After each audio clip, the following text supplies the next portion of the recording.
વડોદરાના કીર્તિ મંદિર વિસ્તારમાં આવેલ આશરે 300 વર્ષ જૂનું પૌરાણિક કુબેરેશ્વર દત્ત મંદિર આજે ભગવાન ગુરુ દત્તાત્રેયની જન્મજયંતિ નિમિત્તે ભક્તિમય માહોલમાં ઝળહળતું બની ગયું હતું. સવારથી જ મોટી સંખ્યામાં શ્રદ્ધાળુઓની ભીડ દર્શનાર્થે ઉમટી પડી હતી. સમગ્ર મંદિર પરિસર રોશનીથી સજ્જ બની ગયું હતું. આ પ્રસંગે દત્તાત્રેય ભગવાનની પ્રતિમાને પુષ્પોથી સુશોભિત કરવામાં આવી હતી. ભગવાન દત્તાત્રેયને ભગવાન વિષ્ણુના 24 અવતારોમાંથી એક અવતાર તરીકે માનવામાં આવે છે. દત્તાત્રેય ભગવાનના પોતાના જીવનમાં પ્રકૃતિ, પ્રાણી, પક્ષી અને વિવિધ જીવોને મળીને કુલ 24 ગુરુઓ હતા. તેમણે માનવ કલ્યાણ માટે અદ્ભુત ઉપદેશો આપ્યા હતા.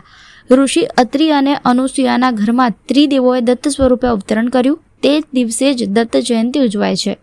આ દિવસને પ્રભુ દત્તની કૃપા પ્રાપ્ત કરવાનો અત્યંત શુભ દિવસ માનવામાં આવે છે. શહેરના કુબેરેશ્વર દત્ત મંદિર કે જ્યાં કુબેર મહારાજની સમાધિ આવેલ છે, દત્ત સંપ્રદાયમાં વિશેષ સ્થાન ધરાવે છે.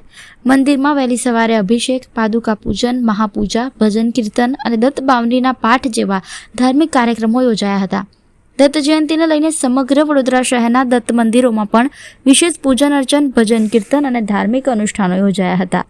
સવારથી જ દત્ત ભક્તો તરફથી શહેરના વિવિધ દત્ત મંદિરોમાં ભારે ઉમંગ અને શ્રદ્ધાનો માહોલ જોવા મળ્યો હતો.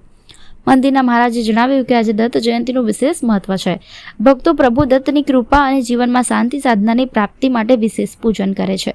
આ રીતે વડોદરાના પૌરાણિક દત્ત મંદિરોમાં આજે દત્ત જયંતિની ઉજવણી ધામધૂમથી અને અખંડ ભક્તિભાવ સાથે થઈ રહી છે.